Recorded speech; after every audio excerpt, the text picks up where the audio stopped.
Apa yang kemudian membuat, proses pilkada ini, messy? Messy, berantakan, kacau. Mereka sendiri.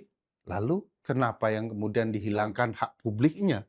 Bukan hak Anda saja yang dihilangkan gitu ya. Kalau pakai DPRD, Jelas. enak tuh matematikanya. 10 orang misalnya anggota DPR, saya butuh 6 suara. Sogok saja 6. Ngapain harus sogok 10? Karena kalau 6 sudah pasti itu memilih kita, selesai urusan. Tapi rakyat nggak bisa pakai, kalau rakyatnya 10, sogok aja 6, belum tentu. Nggak boleh ada orang yang lebih keren dari pusat. Nggak boleh ada harapan baru oleh publik. Harus partai saya, harus bagian dari saya.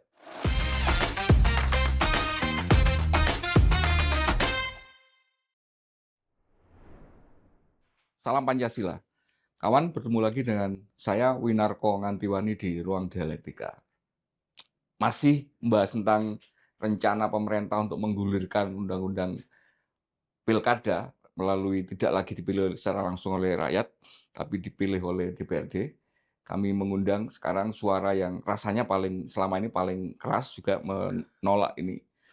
Karena memang dengan kesadaran penuh bahwa ini adalah salah satu benteng terakhir rasanya untuk kemudian kita menolak adanya otoritarianisme untuk kembali lagi ke kehidupan demokrasi kita. Bung Ferry Amsari. Salam Pancasila, Bung. Salam Pancasila. Maaf, tahun baru tapi diundang pertama Ceritanya kali serius. ngobrolnya masalah yang sangat serius. Tapi rasanya memang mau nggak mau harus kita obrolkan karena baru semalam ada salah satu benteng yang saya harap itu kemarin menjadi kayak semacam kelompok kekuatan politik yang akan menghalangi itu karena historinya partai itu didirikan oleh seorang presiden yang dulu pernah dalam tanda petik jelas-jelas kemudian berpihak kepada pilkada secara langsung kan gitu. Karena pernah ada undang-undang tapi kemudian diperpukan oleh Presiden SBY. Tapi ternyata partainya sendiri kemarin sudah saya nggak tahu nyebutnya apa, takluk atau tunduk atau berpikir pragmatis untuk menjaga kepentingan kursi kabinet atau apa gitu. Mulai dari situ dulu. Ketika Partai Demokrat pun partai yang punya histori untuk menolak pilkada langsung itu sekarang sudah ikut nggak harusnya pemerintah? Apa yang bisa kita harapkan dari kacamata kekuatan politik? Ya, kalau meminjam analogi Mas Win ya, saya mau pakai analogi yang agak berbeda. Kalau benteng terakhir demokrasi PDIP. Kalau Demokrat itu tameng. Tamengnya ada ya. Lambang tamengnya itu ya. Sekarang tamengnya dibuang ya. Ini jadi lambang produk semen. Jadi agak menyebalkan di titik tertentu ya peralihan Demokrat ini. Harapannya sebagai salah satu partai yang pernah menjadi terbesar begitu ya, Demokrat itu kukuh dengan prinsip itu. Namun kalau disigi baik-baik, rencana menghilangkan daulat sipil dalam pemilu kepala daerah langsung itu sudah berlangsung beberapa kali. Dan salah satu yang cukup signifikan angkanya 2 kali, itu dilakukan di era Presiden SBY sebenarnya. Hanya saja yang berhasil jadi betul undang-undang ketika terakhir itu. Yang kemudian terjadi gelombang aksi yang besar sekali. Ini catatan penting juga bagi para penguasa bahwa penolakan itu selalu luar biasa terkait dengan pemilu kada tidak langsung ini. Dan itu begitu besar dan kita tahu sifat Pak SBY. Ini kelebihannya. Kelemahannya memang modus dan motif untuk mengubah pilkada menjadi tidak langsung itu sudah di era beliau. Nah, saya akan bicara ini bagian dari kekurangan nanti, tapi ada kelebihannya. Pak Presiden SBY sensitif dengan apa yang disuarakan publik. Itu sebabnya keluar Perpu ya. Jadi bukan karena prinsip bahwa dia seorang Demokrat. Saya pikir prinsip partai politik sama ya di titik tertentu di dalam berbagai hal ya, termasuk urusan pemilu kada. Nah, bagi saya ketika kemudian ada gelombang besar penolakan itu Pak SBY mendengarkan, mengeluarkan Perpu, ada indikasi bahwa sedari awal istana, ya saya tidak sebut Pak SBY, istana memang menginginkan hanya karena ada aksi protes lalu itu berubah. Nah, sekarang dapat momen lagi, yaitu ada presiden dengan berbagai partai menginginkan itu. Apa salahnya mengulang kembali keinginan istana di era Presiden SBY untuk mengambil hak publik ini, menentukan pimpinannya. Jadi jangan-jangan ini setali tiga uang semua, cuman mau melihat momen saja. Dan bagi saya, ya publik tidak boleh membiarkan atau terasuki dengan, wah ternyata masih ada yang punya keinginan bertahan bersama rakyat. Masih ada orang yang begini. Tapi begitu kemudian situasinya berubah, publik abai, ya mereka pindah tempat begitu ya, secepat itu. Nah, bagi saya ini kesempatan publik untuk menyuarakan kembali. Yang menjadi pertanyaan menarik itu gini, dengan sikapnya Partai Demokrat itu, bahwa perubahan itu sekarang banyak yang memaklumi karena kemudian Demokrat bukan partai yang dalam tanda petik partai besar gitu ya. Ada kebutuhan juga pragmatis karena dia ada di dalam kabinet.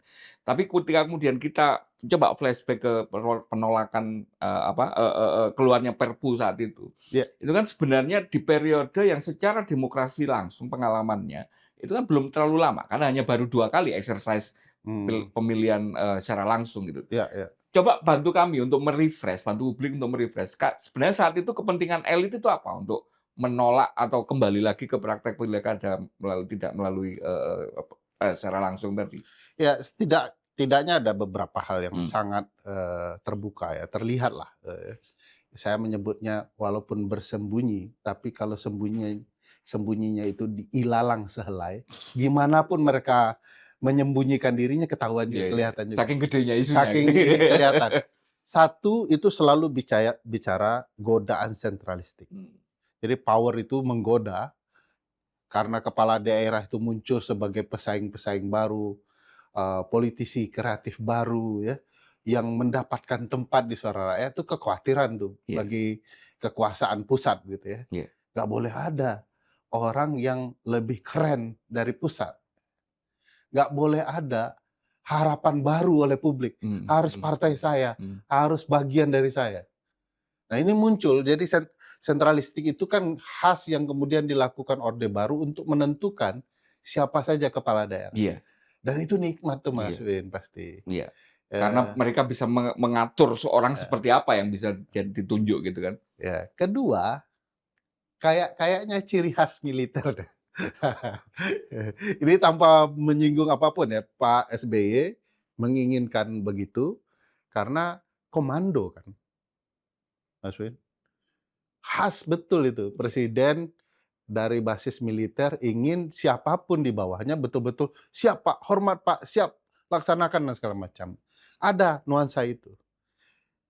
Soeharto, sekarang Pak Prabowo. Nuansa bahwa ingin semua di bawah garis komando. Kita kalau saya ketemu Mas Win, Fer, tolong bantu ini. Oh siap, Mas Win. Oh apa sih lu? Gitu ya. Karena nuansa sipilnya mungkin tidak menganggap itu hal yang harusnya dilakukan. Tapi kalau kemudian dari awal biasa komando, biasa siap, yes, apapun yang diperintahkan harus dilaksanakan, keberadaan kepala daerah yang di titik tertentu sering berbeda dengan pusat, itu menjadi sesuatu masalah bagi ketiga, betul Pak Prabowo dengan mengatakan pemilu kita tiring, messy, costly. Betul. Tapi apakah salahnya salah publik? Yang buat tiring, costly, messy siapa? Kok yang dihukum publik, Mas Win? Yang membuat tiring itu ya Anda sendiri dengan pola kampanye yang buruk, penyelenggara pemilu yang buruk gitu ya.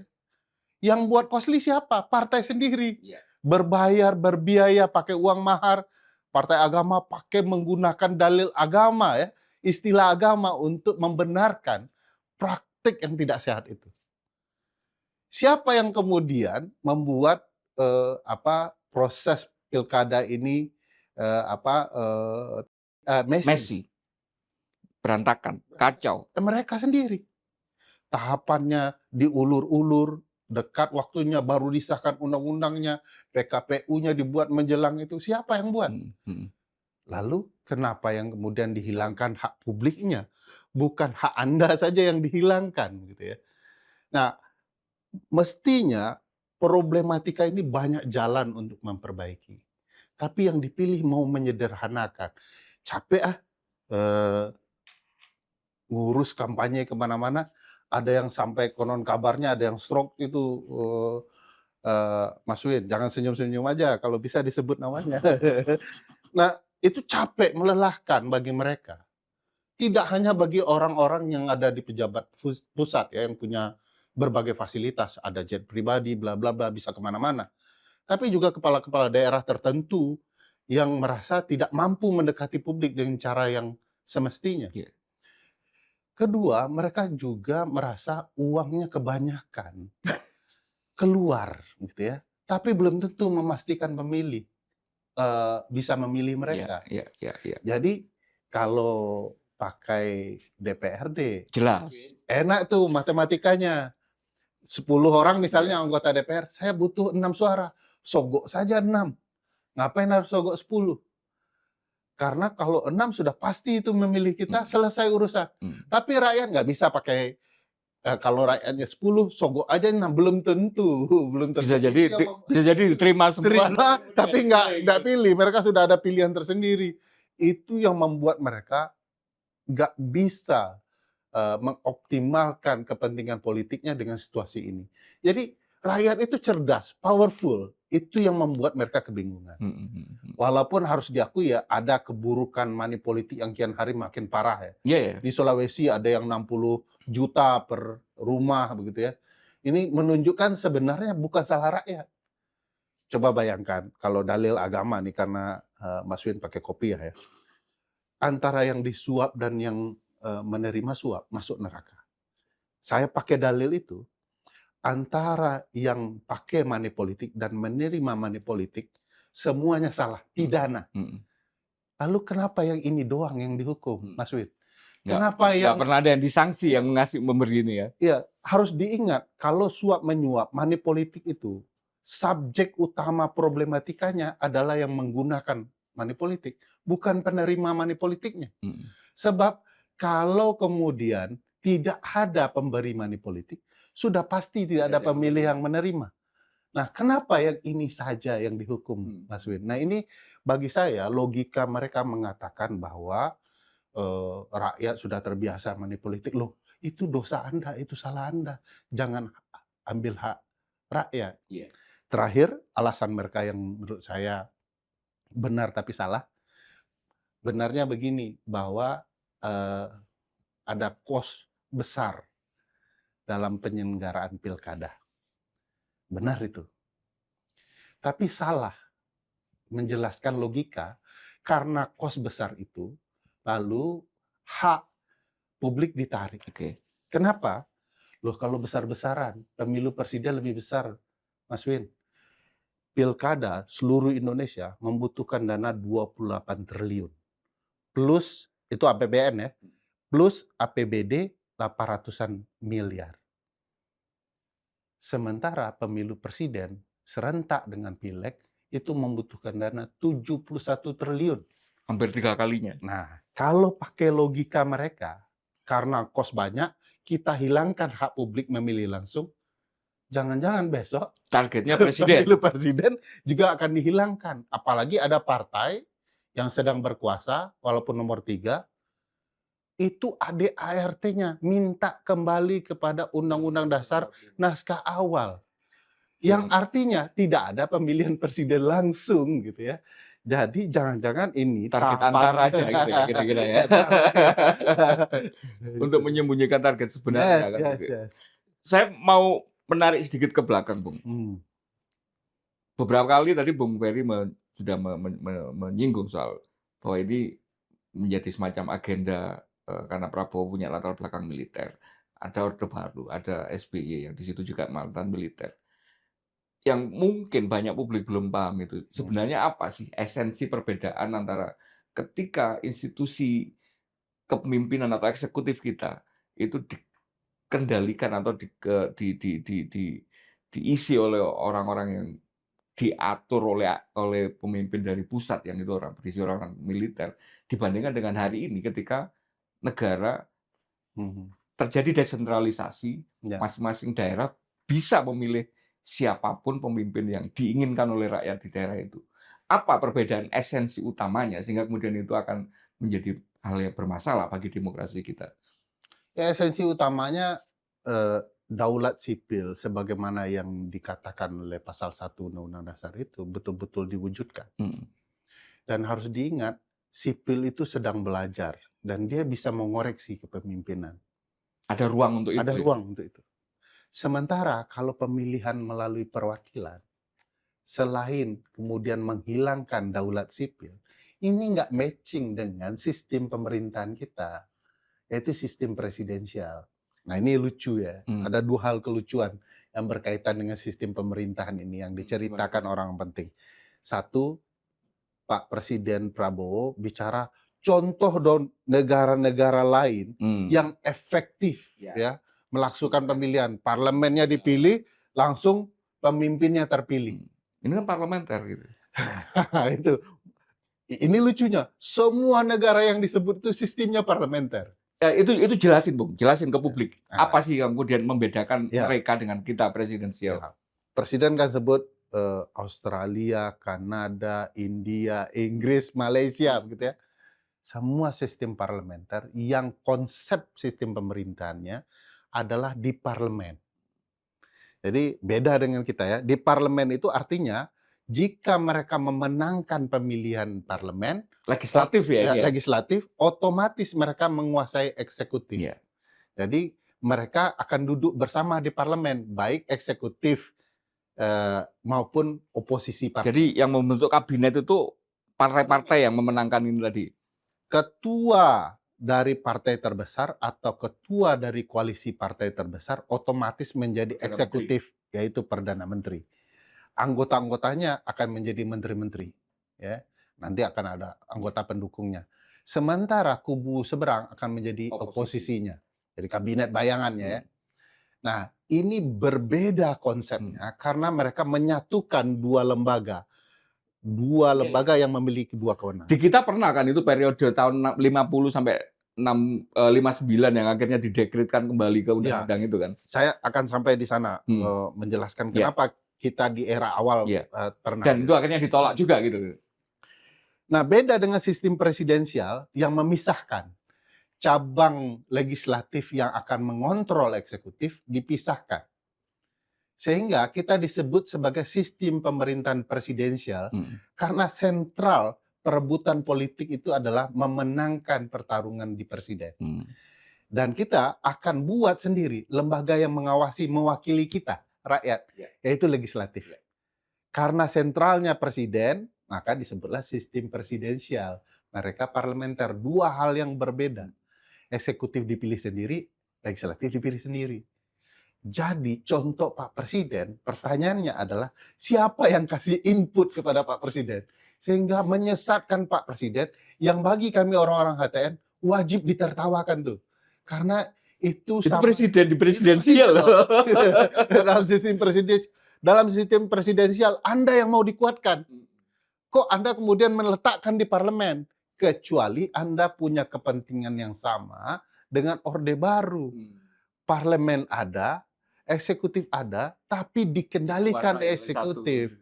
Nah, kalau gitu di awal kemerdekaan kita juga begitu. Jangan lupa, itu awal kemerdekaan.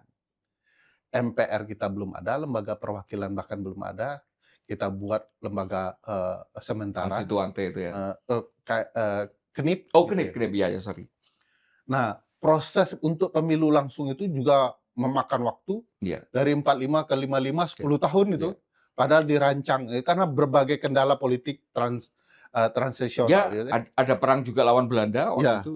Nah, buktinya ada keinginan mewujudkan pemilu langsung untuk eksekutif dan kepala daerah eksekutif di daerah.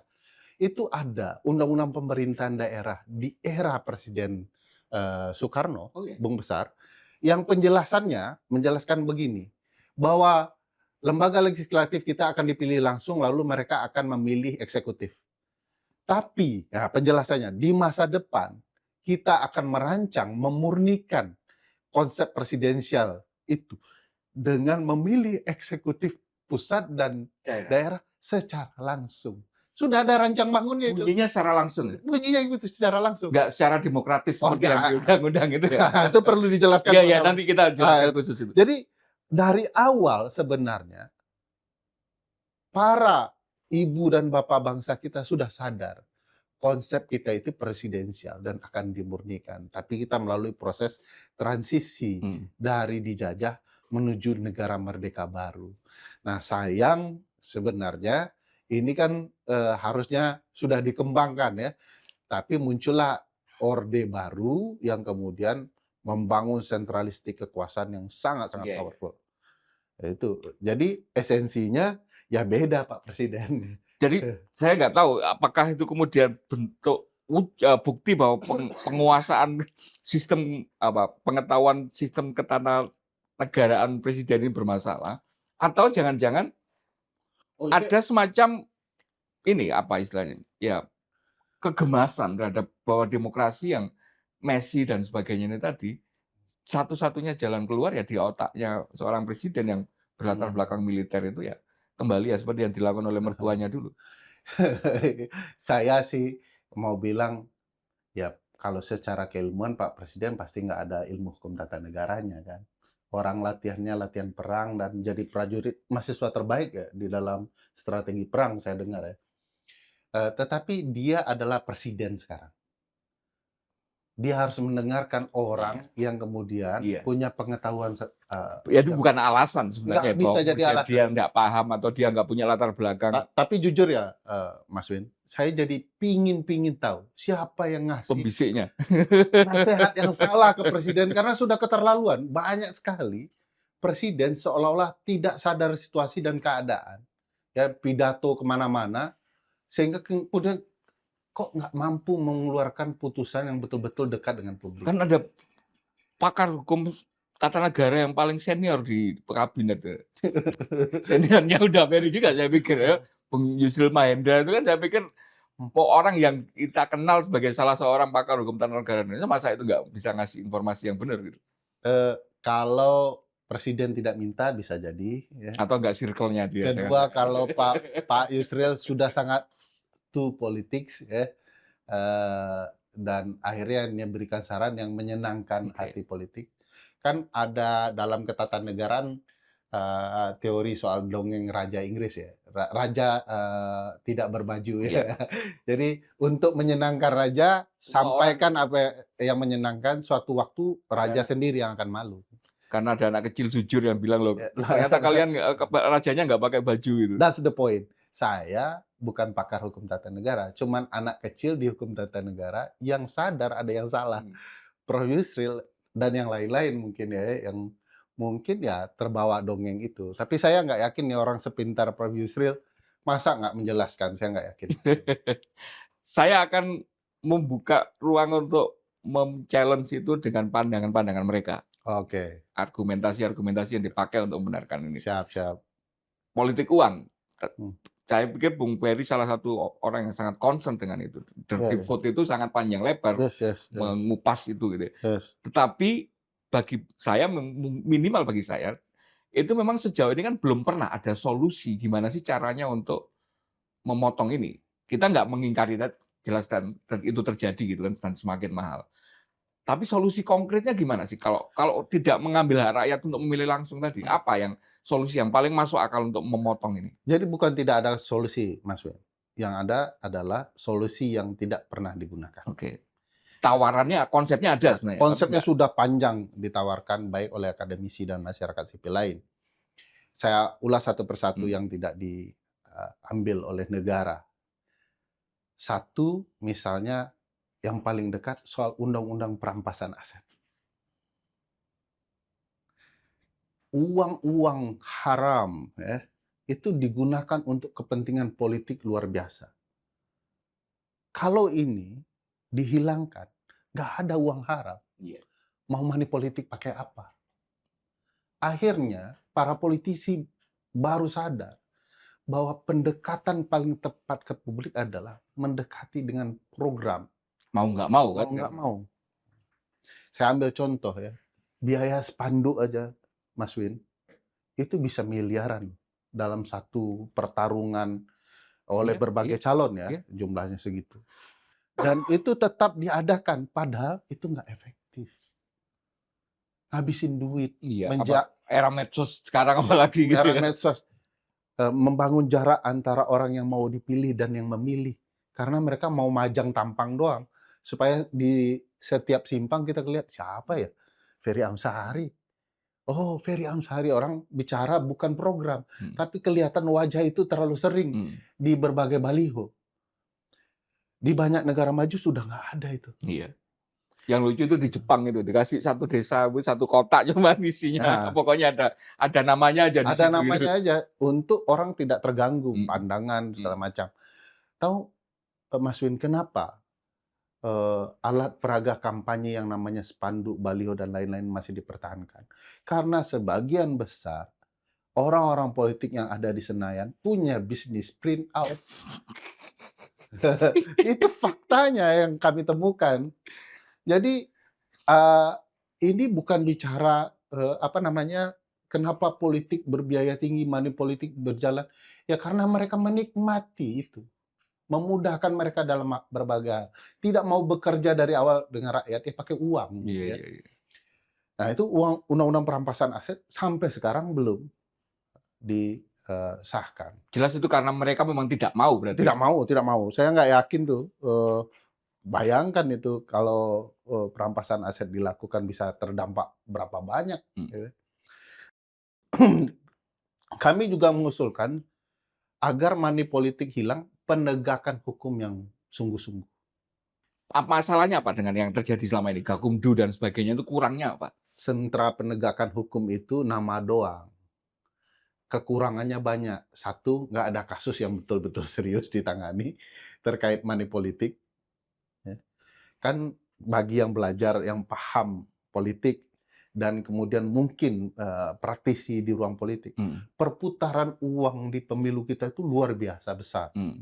Bukan tidak boleh, tetapi yang haram-haram ini yang harus dilarang. Nah, begitu masuk laporan-laporan itu, nggak ada satupun sampai sekarang ya, yang diproses ya. Laporan Bawaslu, Sentra Gakumdu yang ada. Sentra Gakumdu itu juga nyeleneh, Mas Win, disengaja dibuat supaya tidak benar menegakkan hukum. Maksudnya gimana? Nah, di Sentra Gakumdu itu ada 3 unsurnya ya. Unsurnya, Bawaslu, polisi, jaksa. Begitu mereka menemukan kasus pidana pemilu, katakanlah money politik, tiba-tiba tidak langsung dibawa ke pengadilan.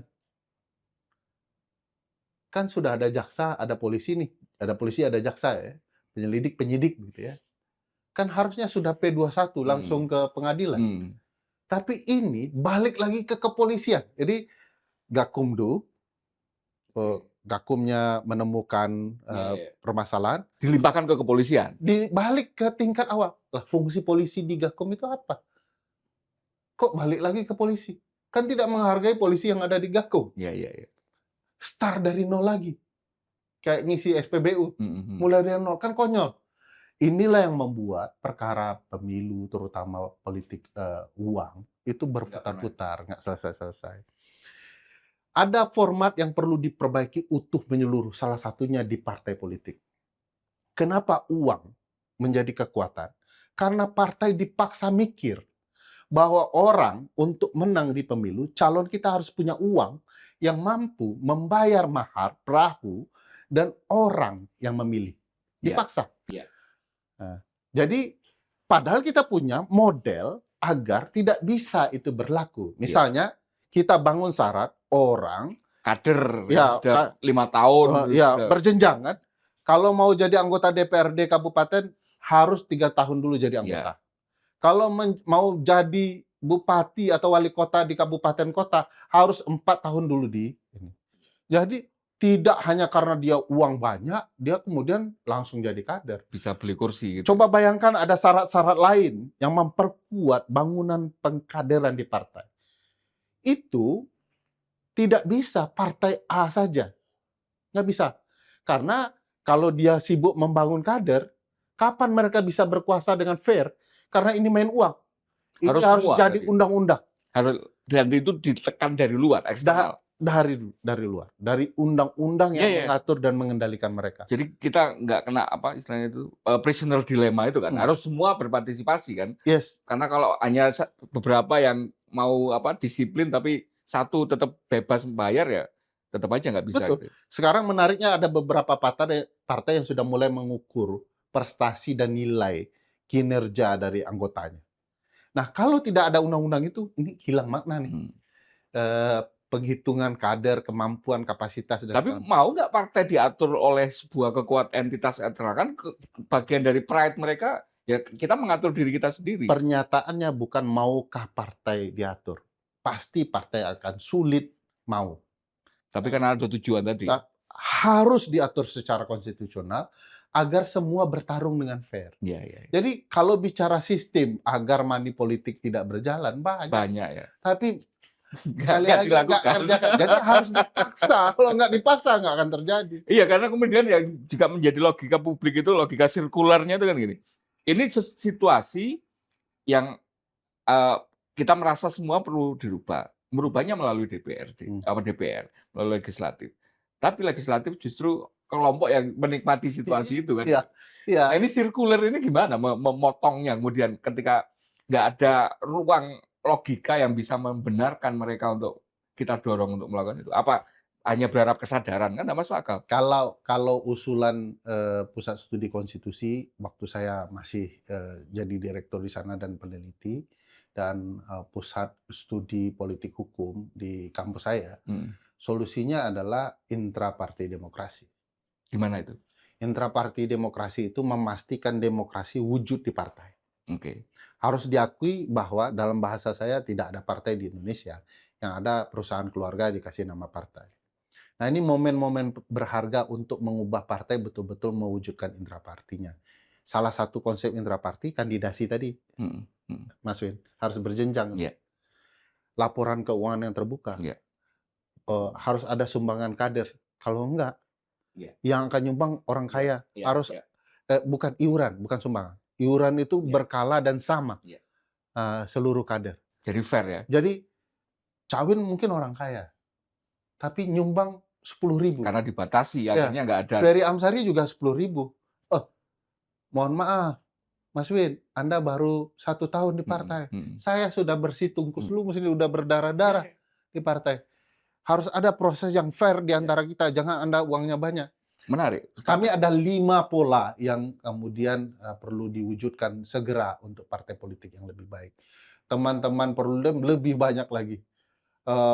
Teman-teman KPK juga lebih banyak. Semua sudah pernah dipaparkan di depan partai politik se-Indonesia. Dan itu operasional lah kalau mau dilakukan kan gitu kan. Bisa dilakukan, sangat bisa dilakukan, sangat mungkin sudah dihitung.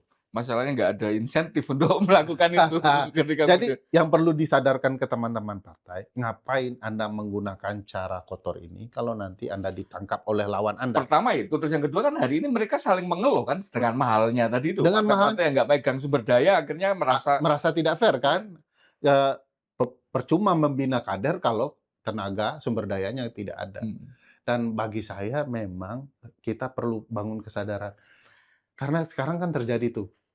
Mohon maaf nih bahasa saya, tidak ada satu kasus pun terkait tindak pidana korupsi saat ini, menurut pendapat saya, yang tidak memiliki muatan politis. Artinya, orang bukan dipidana semata-mata untuk penegakan hukum, tetapi karena Anda teman atau lawan saya. Anda bisa minta ampun atau tidak gitu kan. Dan itu akan menentukan Anda punya kontribusi apa terhadap amunisi politik berikutnya. Oh iya. Kalau Anda nggak ada kontribusinya ya disikat kan gitu kan. Iya. Tapi kalau Anda nanti yang jadi kasirnya ya. Bukan tidak hanya ada soal tidak ada kontribusi, Mas. Ada kontribusi, tapi tidak sesuai dengan kehendak. Itu kasusnya tahulah Mas Win, nggak perlu saya sampaikan. Terakhir untuk aspek ini ya. Jadi dengan kemudian prinsip-prinsip tadi dari teman-teman praktisi, akademisi, bahkan KPK untuk menekan ini tadi sebenarnya sudah tersedia. Gitu. Oh iya. Sebenarnya sudah pernah diusulkan. Ada nggak ruang yang kemudian itu bisa katakanlah selama ini MK itu kan seringkali kayak menjadi semacam safeguard juga untuk proses kemunduran demokrasi kita. Mungkin nggak sih itu diaturkan di MK? Karena kan beberapa kali MK memang secara prinsip katanya nggak boleh legislasi kan gitu, nggak boleh positif legislasi. Nggak boleh positif legislasi. Tapi dalam beberapa kasus mungkin kan pernah dilakukan. Mungkin nggak ini kita dorongkan melalui ke sana? Pertama sebelum ke MK, orang yang mengatakan MK hanya positive legislation kayaknya tidak baca konsep judicial review. Sejarahnya itu lahir karena membuat undang-undang sendiri Mahkamah Agung. Jadi positive legislation sejarahnya. Cuman orang yang tidak suka konsep ini menyuarakan konsep yang berbeda, negative legislation ya. Jadi bagi saya gagasan bahwa menolak putusan MK yang memperjuangkan kehendak publik lebih politis. Yeah. Itu sebabnya ketika Gibran nggak ada yang ngomong harus diundang-undangkan dulu, gitu. Langsung berlaku. Karena sesuai dengan keinginan mereka. Karena kepentingan. Nah, apakah bisa memperjuangkan sesuatu di Mahkamah Konstitusi? Saya pikir segala sesuatu yang bisa memperjuangkan hak daulat publik, ya harus diperjuangkan di sana. Jadi jangan berpikir nanti akan ditentang, nanti akan dibatalkan, MK-nya akan diserang. Kebanyakan bersangka. Jalan saja memperjuangkan hak termasuk ke Mahkamah Konstitusi menurut saya. Oke. Aspek korupsi, aspek mahalnya politik, ongkos politik sudah kita bahas. Intinya bahwa sebenarnya solusinya ada, tinggal mereka nggak mau kan gitu. Ya. Yang kedua yang mereka selalu pakai itu argumennya, yang diatur di konstitusi itu adalah proses yang demokratis, bukan pemilihan secara langsung. Dan ini selalu dimunculkan sebagai sebuah argumen yang dipilih melalui DPRD itu bukan berarti tidak demokratis kan gitu. Gimana ini mengkonternya atau memahaminya? Mau menjawab itu, tapi saya belum pernah melakukan ini di berbagai media apapun. Saya minta izin sama Mas Win, boleh nggak sombong? Silakan, monggo. Karena dalil agama itu begini bilangnya, sombong itu adalah selendangku kata Allah. Nggak boleh kita sombong. Tapi sombong terhadap orang sombong diperbolehkan. Saya menganggap orang-orang politik yang membantah argumentasi ini terlalu sombong. Jadi izinkan saya sombong. Silakan. Saya adalah salah satu dari sedikit pakar hukum tata negara yang fokus di ilmu tafsir konstitusi. Saya ulangi ya, dari sedikit kalau tidak boleh bilang satu-satunya yang fokus di isu tafsir konstitusi. Otoritasnya nggak perlu diragukan lagi. Penelitian saya ada soal itu, bukunya juga ada. Nah, saya mau bilang begini, kan kita mau memperdebatkan original intent, maksud asli pasal 18 ya, soal gubernur, bupati, wali kota dipilih secara demokratis. Apa itu makna demokratis secara konstitusional? Kalau kita perhatikan textual meaning, maksud teks dengan berangkat kepada risalah-risalah persidangan, yakinlah tidak paripurna bertemunya. Kenapa tidak paripurna bertemunya, Mas Win? Karena deal politik tidak berlangsung di risalah persidangan, tapi di balik layar yang tidak kita ketahui apa yang mereka perbincangkan. Risalah persidangan kita hanya Ferry Amsari ini, pendapat fraksi X, bla bla bla bla bla bla, menurut kami begini-begini. Tapi kesepakatannya tidak pernah dituliskan. Langsung tiba-tiba menjadi pasal. Tapi kalau mau bicara original intent, tidak hanya textual meaning, ada historical, ada contextual meaning yang terjadi. Bagaimana situasi saat itu, bagaimana perdebatan masyarakat mungkin ya. Nah, ketika kita runut antara risalah, baik versi MPR maupun versi Mahkamah Konstitusi terhadap perubahan Undang-Undang Dasar kita, dan kejadian-kejadian bersejarah di sekitar itu dalam bentuk tulisan, pemberitaan, dan lain-lain, kita menemukan bahwa Maksud pemilihan kata demokratis itu adalah membuka ruang adanya daerah-daerah istimewa melakukan pemilihan kepala daerahnya dengan konsep istimewa pula. Yang ketika itu tentu ya dalam pertimbangan saya mempertimbangkan sangat Yogyakarta, Papua dan Aceh, serta ditambahkan tentu ibu kota negara yang namanya DKI Jakarta. Nah, pilihan kalimat gubernur, bupati, wali kota dipilih secara langsung tidak mungkin karena Ada menghormati beberapa daerah istimewa daerah-daerah ini. tadi. Maka pilihannya adalah demokratis, ya, untuk daerah-daerah ini berlangsung. Jadi pilkada asimetris yang punya pola pemilihan sudah ada di Indonesia, tapi tidak untuk ditambah, Ya. karena ini sifatnya umum untuk dipilih secara langsung. Itu sebabnya putusan MK 70, 7189, 135 menyebutkan bahwa gagasannya pemilu kada adalah pemilu. Jadi pemilihan kepala daerah adalah pemilu. Apa itu pemilu? Menggunakan pasal 22E dengan ayat 1 azasnya menyebutkan Langsung umum. lu berjudil. Dan ini perlu juga pengetahuan secara umum ya. Langsung, umum, bebas, rahasia, jujur, adil, dilakukan 5 tahun sekali. Itu azas. Nanti akan berkaitan dengan pilkada dalam putusan 135. Bagaimana dengan pilkada yang harus melewati 2029, 2031 atau 2031 setengah ya, tengah tahun. Nah, ini bicara 5 tahun sekali. Tapi jelas diucapkan, dituliskan, bicara soal langsung. Ingat cerita saya soal era Bung Karno, Bung Besar, yang sudah merancang masa depan kita dengan pemilihan kepala daerah eksekutif langsung. Nah, aneh nih kalau kemudian ya orang masih bertahan bahwa demokratis itu artinya tidak hanya langsung. Ya, ini untuk 4 daerah ini dan daerah istimewa lainnya. Nah, aneh kalau kemudian dibawa ke terminologi umum bahwa semuanya tidak langsung.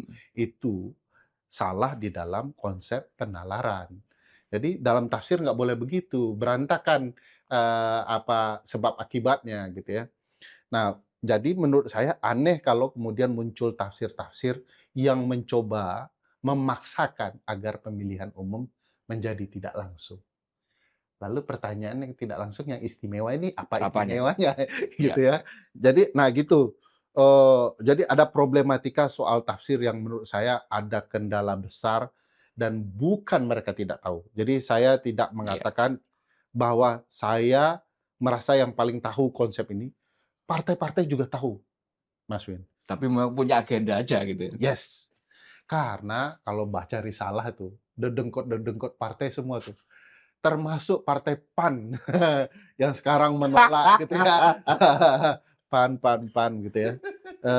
Yang kemudian menurut saya aneh juga, logika mereka berubah ya.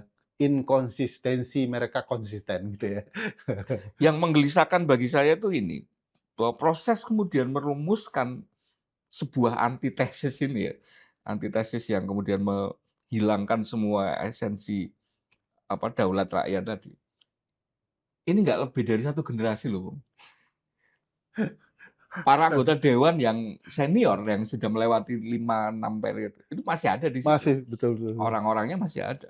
Kita generasi yang kemudian di luar waktu itu teriak-teriak mendorong ini, itu juga masih ada, punya. Tapi kemudian seolah-olah kejadian yang hanya baru 20 tahun yang lalu itu sudah dilupakan sebagai sebuah proses. Itu kan perjuangan, bukan sesuatu yang given. Tidak diberikan begitu saja gitu. Tapi karena ada korban, ada gelombang perlawanan, sehingga kemudian sebagai kesadaran negara perlu melakukan revisi atas praktek demokratisnya. Nah, kalau ini hanya 20 tahun ini sudah berubah sedemikian, dalam tanda petik sedemikian gampang gitu.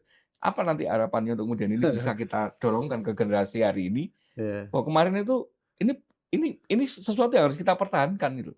Gimana cara menyadarkannya? Dalam studi politik dan hukum tata negara, situasi labil itu kalau mau disebut labil, Itu di antara kisaran itu, Mas Win, 20 sampai 25 tahun. Oh gitu ya, ada Ya, siklusnya gitu ada ya Bang? siklusnya, memang mereka akan mengalami goncangan labil luar biasa.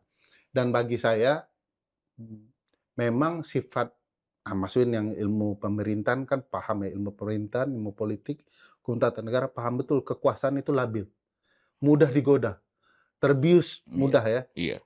Yang Ya perlu karena itu harus dibatasi itu kan? konstitusi itu yang harus tegas gitu ya. Ya karena ini potensial labil, mereka akan goyah. Oleh karena itu, mari kita fokus menjalankan konstitusi, jangan kepentingan politiknya dijalankan. Pertanyaan pentingnya tadi adalah bagaimana agar kemudian orang labil-labil ini tetap menghormati konstitusi. Pilihannya generasi baru sekarang.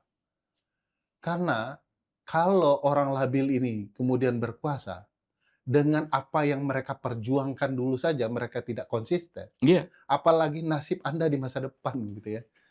Jadi generasi harus terus bersuara. Saya jujur saja bangga sekali dengan generasi ini ketika tidak hanya Agustus ya, tetapi lebih dari itu ada banyak koreksi termasuk MK, KPK, Presiden sendiri dikritik secara terbuka di berbagai media termasuk Iya. media sosial.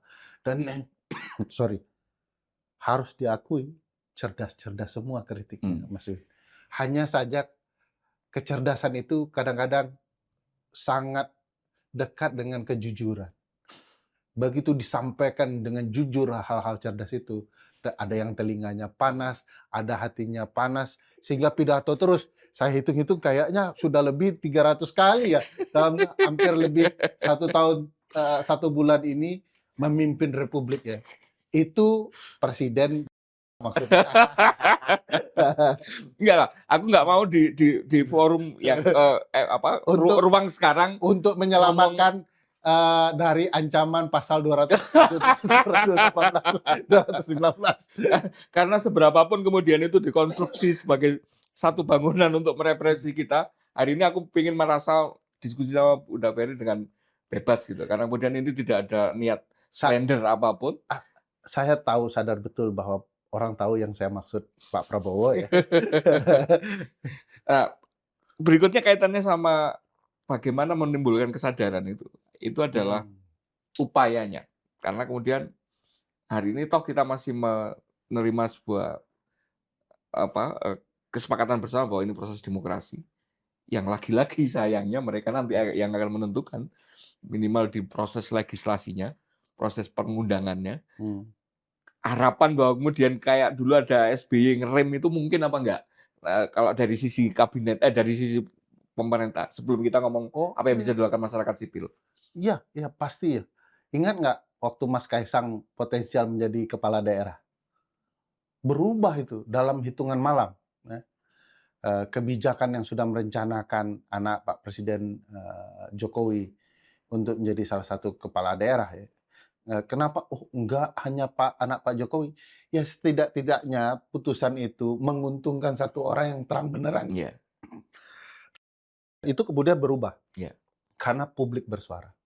Nah, saya yakin publik harus dibangun kesadarannya bahwa penyimpangan konstitusional yang akan dilakukan ini akan berdampak kepada kita. Tadi di luar saya ngomong sama Mas Win ya. Mas Win, siapa sih yang nggak senang nonton film agak lain? Siapa sih yang nggak senang dengan stand up Panji Komedi. ya? Panji yang sedang gahar-gaharnya ya di Netflix gitu ya. Siapa yang tidak senang dengan berbagai kegiatan musik yang menyenangkan gitu ya. Ada Hindia, ada The Fish yang menyuarakan aspirasi. Saya ketemu teman-teman baru juga, anak-anak band yang keren-keren menyuarakan aspirasi publik dan lagunya bagus-bagus. Yakinlah ya, kalau demokrasi tidak ada, tidak akan ada lagu bagus lagi, tidak akan ada lagi film yang bagus. Kita cerita ada teman-teman Dono Kasino Indro dulu yang sangat politis ya, tiba-tiba filmnya menjadi komedi Cewek-cewek pantai ya. cewek pantai. Bukan mereka tidak cerdas, tetap mereka sisipkan nilai-nilai politisnya, tetapi kan menjadi kurang indah dalam seni berkomedi hal-hal yang seperti itu. Dan agak lain, sekarang luar biasa cerdas, tidak hanya mengguncang perasaan kita sebagai seorang anak terhadap orang tua, tapi juga kemudian mengguncang nalar berpolitik kita soal kebijakan. Nah ini kan semua hilang. Nanti harus izin dulu ke kodim Ah, isinya, yes, ya. skenarionya harus Jangan. dikoordinasikan dulu. Nah, ini orang yang pernah hidup di era ini mengetahui bagaimana ternyata berkesenian yang bagus itu hilang gara-gara kita mengabaikan kekuatan suara kita hari ini. Orang ini sekarang sedang berduyun-duyun ngumpul mempertanyakan kebodohan sikap dan kebijakan presiden. Karena mereka sadar kalau mereka tidak bertindak hari ini, mereka akan hilang. Nah itu yang kemudian saya merasa khawatir banget itu gini. Karena kemudian, dan itu banyak literatur juga ngomong, proses menjadi demokratis, proses dari otoriter menjadi demokratis, itu bisa terjadi dalam satu gerakan, satu ledakan, yang namanya revolusi itu. Satu momen yang kemudian memang berikutnya ada momen-momen lanjutannya, tapi momen itu menentukan. Tapi sebaliknya, Bung, dalam proses dari yang demokratis menjadi otoriter, itu seringkali tidak mewujud dalam satu momen. Itu proses yang bertahap, pelan-pelan, sedikit demi sedikit hak kita dihilangkan, ketakutan kita ditambah, institusi-institusi demokratis dipotong, sehingga kemudian satu titik kita bangun merasa, loh kok tiba-tiba saya harus nggak boleh ngapa-ngapain gitu. Nah, saya khawatirnya perspektif tentang hak untuk memilih langsung ini itu tidak kena dalam kerangka itu. Dianggap ini ya biasa aja.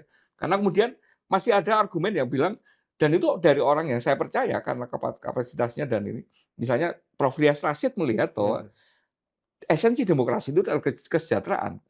Ketika hari ini kemudian tidak menghasilkan itu, maka kemudian prosesnya itu, proses formalnya itu bisa kita pertanyakan kan gitu.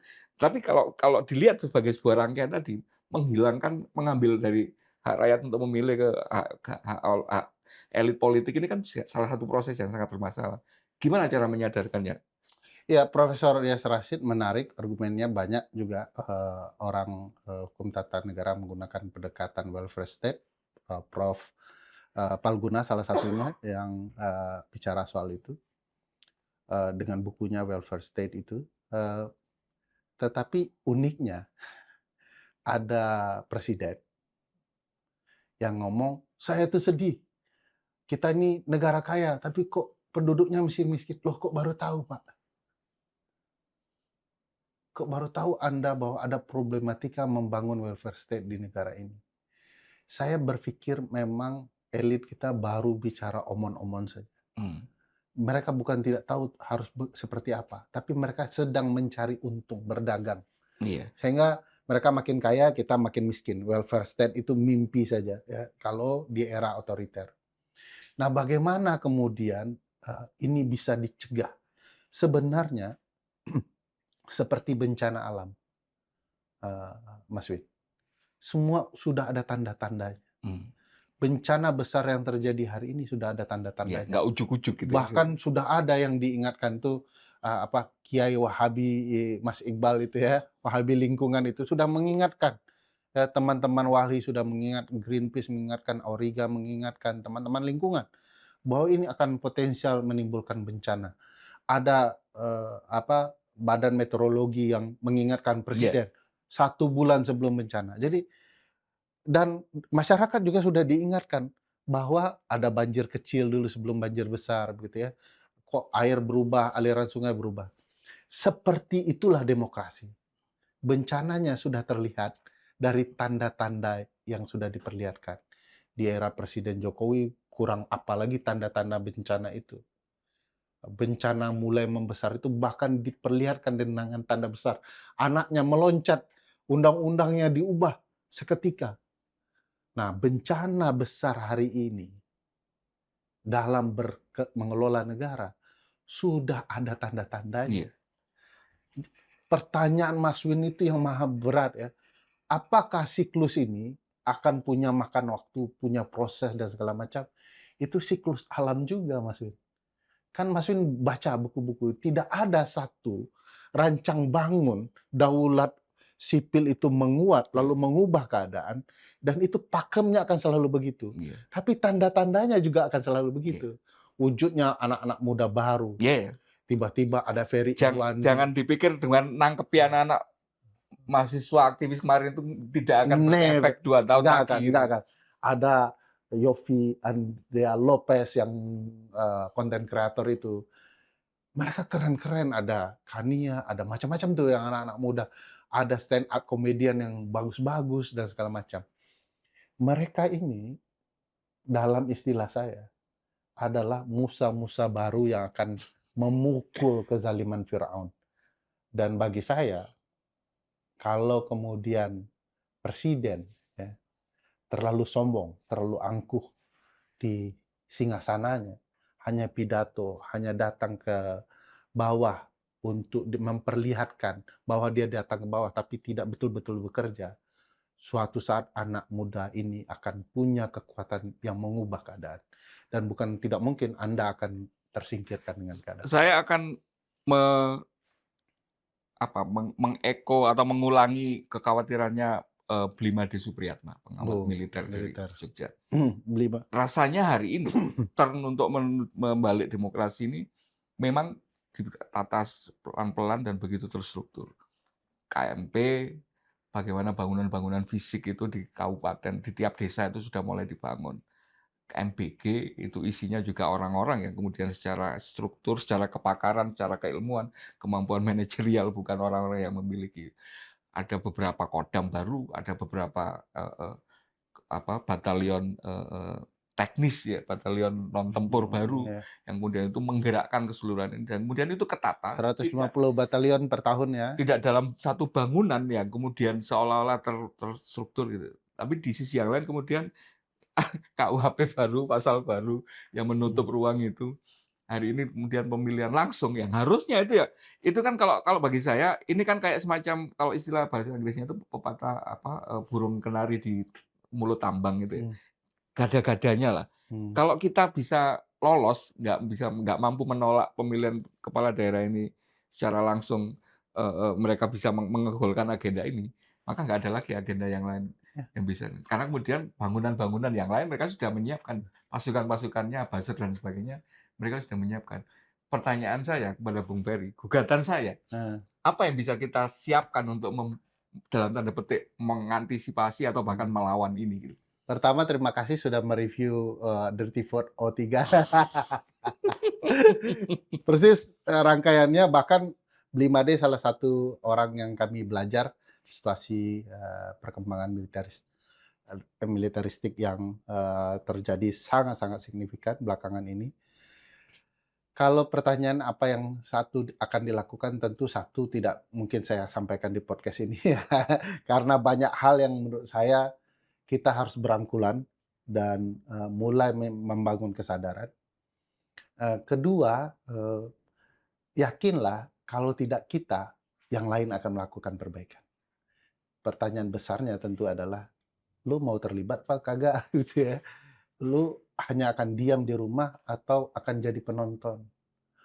Ada orang yang mengatakan bahwa nggak zamannya dosen turun ke jalan, ya. Nggak zamannya dosen mengkritik.